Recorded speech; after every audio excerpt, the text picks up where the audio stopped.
E o que é que eu vejo adiante? Jesus diz aqui em Lucas, no capítulo 21, no verso, acho que no 10, algo que não deve ser ignorado, especialmente num tempo como o nosso. Levantar-se-á nação contra nação, e reino contra reino. Haverá grandes terremotos, epidemias e fomes em vários lugares. Coisas espantosas. E também grandes sinais do céu. E em Mateus e Marcos, no céu. Então, eu acho que a gente passa muito batido em cima dessas coisas espantosas e grandes sinais do céu. Aí a gente fica sempre querendo que seja um cometa que caia, mas esse negócio vivo, que entra, que sai, isso é assustador. A maioria não tem cabeça para pensar nisso. E você mencionou os governos. Quando eles viram frisson que esse negócio podia causar, eles baixaram a bola. Além do que, com a Guerra Fria em relação à União Soviética, o que surgiu na cabeça dos malucos de um lado e do outro, dos Estados Unidos e da União Soviética? Bom, se existem essas coisas, a leitura deles é óbvio que não deve ser espiritual. Eles estão lidando com o mundo material. Se existem essas coisas, devem ser visitantes de outras civilizações mais adiantadas. Vamos tentar derrubar esse negócio e fazer engenharia reversa. Desmontar, ver como opera, para a gente dar um salto na frente do nosso arqui-inimigo terráqueo. Então era americano se preparando para tentar encontrar isso e fazer engenharia reversa, e russo tentando fazer a mesma coisa exatamente. Então a Guerra Fria ajudou a criar mais mistério ainda em cima do assunto. Só que mais ou menos da década de 90 para cá, depois da Guerra Fria, quando ela foi acabando na década de 80, arquivos foram sendo abertos, especialmente na União Soviética. Esse tipo de descoberta do interesse visceral do governo soviético no tema, desde Stalin em diante, ficou bem claro, como eles ali disseram, e a quantidade de avistamentos e de registro desses avistamentos na União Soviética comunista era enorme. Não só avistavam, mas registravam, havia interesse governamental no assunto, ainda que isso não fosse jamais declarado para a população, como em pleno comunismo nada era declarado para a população. E nos Estados Unidos por razões de segurança nacional. Tudo nos Estados Unidos é razão de segurança nacional. Até que a Inglaterra abriu o precedente, já recentemente, há 10 anos atrás, com o Nick Pope, que se tornou ministro do primeiro gabinete do governo britânico para assuntos de OVNIs, relacionados à segurança nacional. E esse cara foi que deu um pontapé na bola, abriu arquivos para todo lado, é um cara sério, respeitado. Se não fosse sério, não teria sido feito pela Inglaterra ministro de uma pasta que não existe em nenhum outro país do mundo, para tratar do assunto, um dos assuntos mais tabu da pós-modernidade. Mas eles criaram porque era inegável, a população estava aturdida com o que estava vendo para todo lado, vendo e filmando. E aí, você ainda agora leu uma sucessão de perguntas aí do pessoal, aí dentro do chat, que eu achei interessante a pergunta que foi feita, que foi sobre relação entre o que isso se relaciona aqui. Aqui no documentário eles falaram de ouro, de minério, disso e daquilo, né? Eu particularmente acho que qualquer dessas coisas pode ser interessante. Eu não acho que seja casual que a Bíblia inteira, quando fala dessas manifestações, recorra ao elemento da mineralidade. Era semelhante a berilo, parecia esmeralda, parecia topázio, era como a pedra do ônix, era não sei o quê. Eu, particularmente, sempre associei a dimensão angelical a uma determinada natureza de mineralidade, que está para além da nossa compreensão. Como é que vida corre dentro da mineralidade. Mas um dia a gente vai descobrir isso com muita clareza, vai ficar claro como a luz para nós. Hoje, parece só ficção, mas na Bíblia não é. Mas parece com o que está aqui e está explicitado na Bíblia. É que a gente não quer tratar certas coisas da Bíblia com literalidade. A gente só quer literalidade em Gênesis 1, 2 e 3, a árvore, a serpente e tal. Quando chega aonde o bicho pega mesmo com literalidade, a gente quer simbolizar. Esse é o nosso pânico. Agora, por outro lado, eu também vejo o seguinte: a aparição em Ezequiel foi num rio, em cima de um rio. Para Daniel também eu estava às margens do rio. Acho que tem uma relação forte com o elemento mineral da terra, que é uma outra coisa que crente não quer ver no Apocalipse. Quando lá se diz: eis que o Senhor falou com o anjo que cuida das águas. E eis que o Senhor falou com os anjos que cuidam das fontes da terra. E eis que o Senhor deu ordem ao anjo que cuida dos mares. E é um negócio que, para nossa cabeça civilizatória, europeia, americana, protestante, que separa as coisas, nós somos muito mais fechados para isso do que a gente quer admitir. De que Deus, porventura, ao seu bel prazer, soberania absoluta, tenha determinado que principados e potestades se envolvam não apenas com os affairs, com os negócios das nações, mas com a criação como um todo. E para mim, não tem nenhum problema em relação a isso. Do contrário, eu não saberia nem para que a Bíblia falaria em anjo. Seria um despropósito total se esses caras estão aí como voyeurs, só assistindo o negócio, aqui e ali indo abrir um cárcerezinho de algum Pedro, de algum Paulo, para umas missõezinhas assim. Para mim, essa existência dessa dimensão está envolvida com a natureza, com a criação, com as águas, com os mares, com os ventos, com o fogo, com a fenomenologia do universo todo e com a criatura humana, com tudo que existe. Há uma conexão tipo avatariana nesse sentido. E o livro de Daniel, por exemplo, levanta isso. Quando ele fala do principado da Pérsia, quando fala do principado da Grécia, explicitamente. E fala do principado de Israel. Diz que o líder do principado de Israel era Miguel. Miguel, vosso príncipe, falando com um judeu, com Daniel. Veio lutar contra o principado da Pérsia. Depois menciona o principado da Grécia. Para Paulo, essa era uma ideia simples para ele, pensar que principados e potestades se conectavam com nações, com culturas. Quando a gente lê o livro de Atos dos Apóstolos, a gente vai vendo não só mudanças culturais, mas mudanças espirituais associadas à cultura.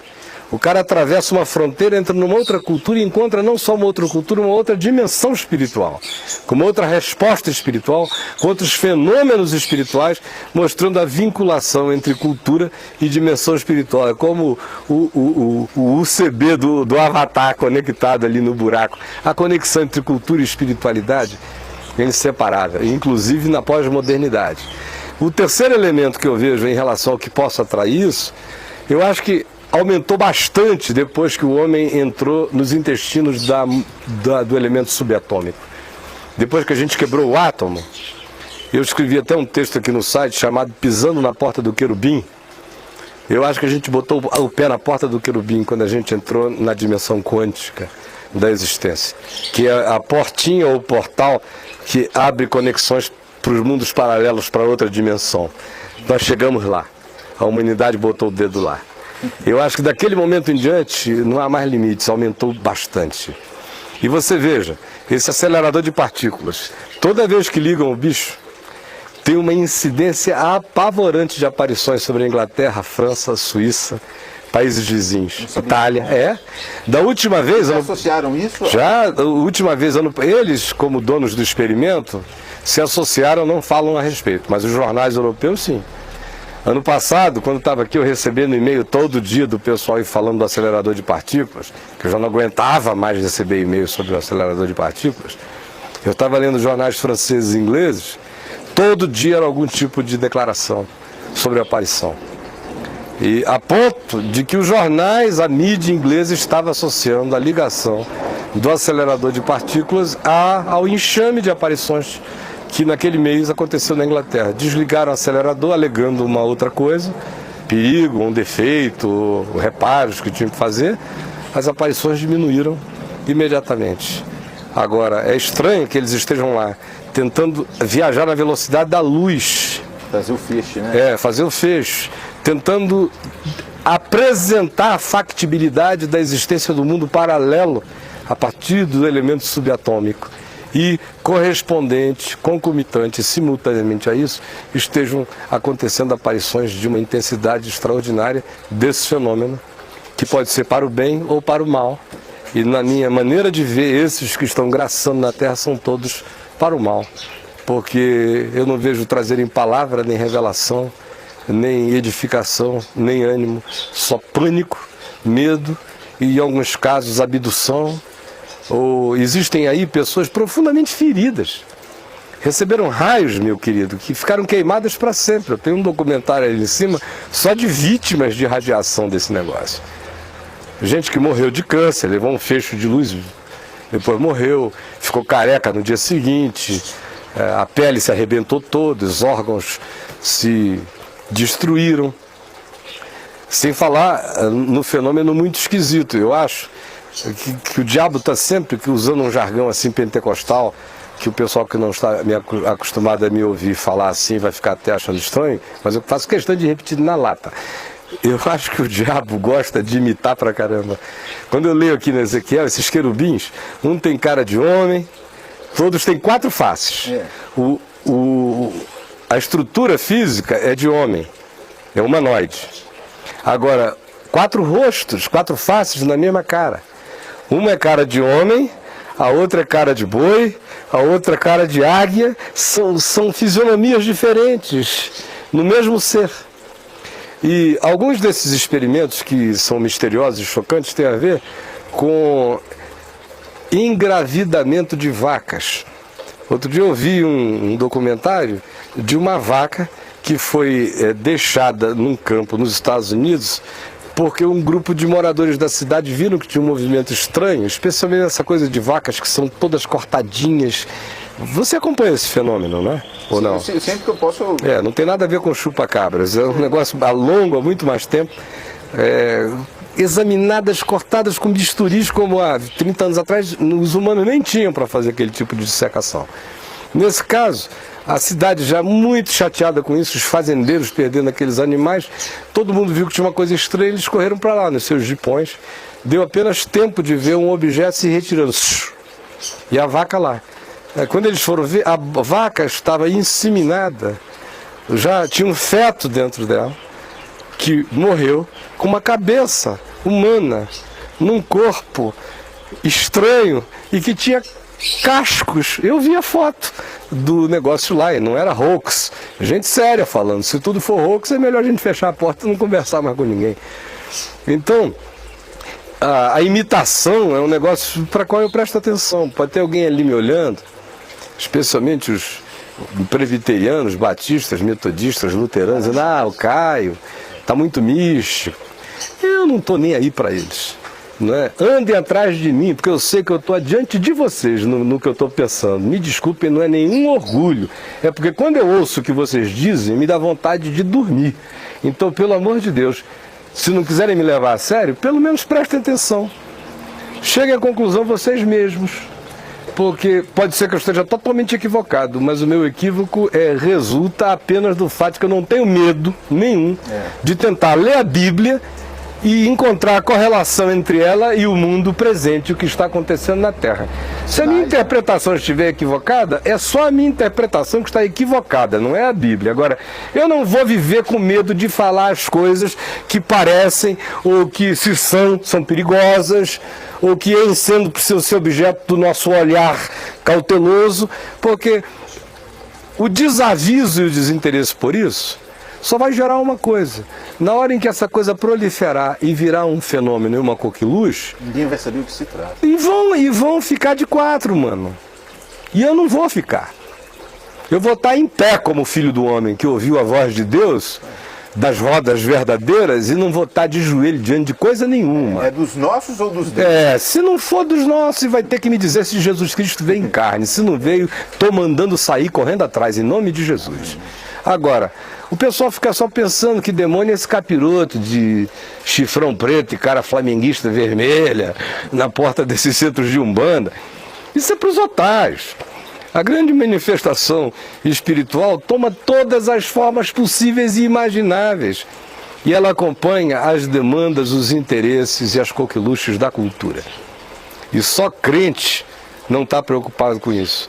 O resto do mundo, mesmo quem não está falando, está de olho assim meio aberto. E o pior, com o olhar aberto com a interpretação errada. É esperando que a salvação venha deles. É esperando que a salvação venha da nave-mãe. Esperando que a visitação na Terra aconteça, quem sabe, por essa via. E que o planeta seja salvo por esse tipo de Salvador. E vereis o Filho do Homem. Agora, onde quer que haja algum tipo de candidatura a Salvador que não seja a de Jesus, eu estou de olho muito aberto, porque Jesus mandou prestar atenção e não seguir. E ficar de olho aberto para não ser enganado.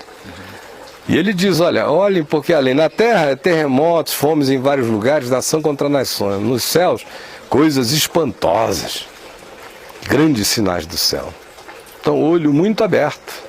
O que é com precisão, só um idiota pode afirmar com precisão o que seja.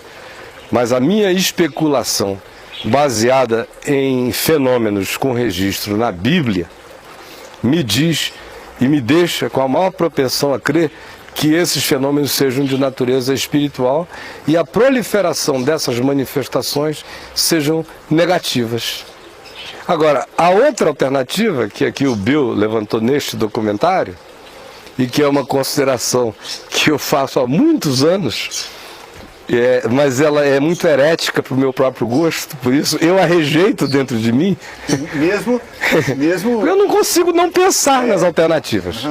Qual? Então eu tenho muitas alternativas, eu não as declaro porque algumas eu já as condeno. Agora, por exemplo, essa com a qual eu lido há muitos anos, e eu acho ela muito herética, esse fenômeno do tempo-espaço, passado, presente e futuro, é um fenômeno só da nossa lógica e observação de linearidade do tempo. Porque a Terra gira ao redor do Sol. Somos nós, na nossa limitação, que dissemos que o passado foi ontem, o presente hoje, o futuro é amanhã. Mas, fora o tempo-espaço, passado, presente e futuro não existem como ontem, hoje e amanhã, eles são simultâneos. Eu sou contemporâneo da criação. O Big Bang está acontecendo, a luz está viajando, mas eu já estou aqui, eu já nasci, eu já morri, eu já ressuscitei. O cara lá está pirando, né? Eu sou contemporâneo de Noé, de Abraão, está tudo acontecendo simultaneamente. Deus por isso que ele diz eu sou o eu sou. E por isso é que Jesus disse ele não é Deus de mortos e sim de vivos, para ele todos vivem. Não porque Abraão, Isaac e Jacó morreram e hoje estão vivos diante de Deus, mas mesmo enquanto estavam vivos na terra, todos estavam e estão vivos diante dele. Passado, presente e futuro, ou na transhistória. Não existe nenhum ambiente onde o que virá a ser já não seja, e o que foi já não esteja também sendo. Porque a única coisa que nos faz pensar em ontem é porque temos um Sol perto de nós. A nossa referência, o nosso aprisionamento ao tempo e espaço. Do contrário, meu irmão, se você transcender isso, o que é a profecia? É a transcendência ao tempo e espaço. O cara meteu a cabeça para cima do monobloco do tempo e espaço, deu uma olhadinha para o lado, voltou com aquela informação, fala e a gente fica chocado, é o profeta. Ele só furou o fenômeno ali, a camada, subiu e voltou. Botou a cara fora d'água e voltou. Foi... Imagina se ficasse olhando. Só uma olhadinha. Então, essa alternativa que eu diria, era se fossem viagens no tempo, de nós mesmos, visitando a nós mesmos, com a consciência da impossibilidade de mudarmos a nossa própria história. Porque uma coisa que a viagem no tempo fará, hoje em dia, na teoria da física, a probabilidade é mais de viagem para o futuro. Alguns físicos negam a possibilidade de viagem no tempo para o passado, outros não. Que é muita loucura, né? Outros não. Mas os que admitem a possibilidade de viagem para o passado, admitem que mesmo que se viaje para o passado, não se pode mexer no passado com a finalidade de alterar o futuro. Você pode, no máximo, tentar sugerir. Ou, num caso como esse, como o homem é pior que o diabo, se uma coisa dessa fosse do nosso futuro, de um futuro que hoje já não está mais tão longe de nós, mas que há milênios de anos atrás estava muito longe ainda do homem antigo, no tempo e no espaço, hoje já não estaria tão longe de nós. Talvez daqui a 100 anos, essa ficção toda já tenha virado fusquinha. Nós já moramos no futuro, né? Já tenha virado fusquinha em termos de aparato. Então, que esse tipo de coisa fôssemos nós mesmos visitando nós mesmos na pior perspectiva do homem visitando o homem. Como o homem visita o homem para explorar o homem. Interessante, hein? É apenas uma alternativa. Aí, o cara fica em crise ali porque ele quer associar como é que vai fazer com o sangue de Jesus, com a cruz. Jesus morreu no tempo, no espaço, na história, não sei o que e tal. Aí ele quer condicionar a salvação ao tempo e espaço. E não vê que a Escritura faz a salvação transcender o tempo e espaço, porque o Cordeiro foi imolado antes de haver tempo e espaço. Gozado, eu fico interessado porque os crentes, os homens são tão preocupados com esse termo salvação, porque quando eu me converti e discerni, estou salvo, eu nunca mais pensei nisso. Nunca mais. É assim que tem que ser, né? É só uma grande e grata salvação.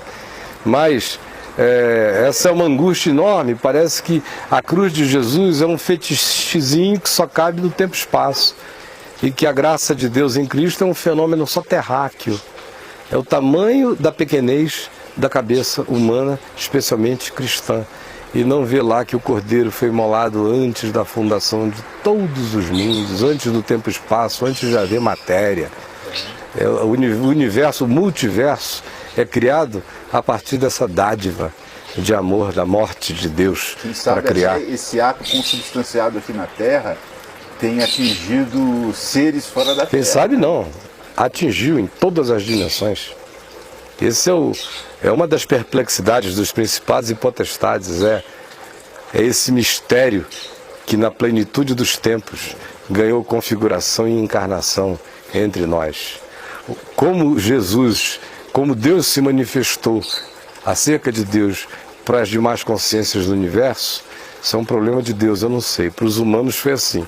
Agora, as implicações dessa manifestação transcendem o tempo e o espaço, absolutamente.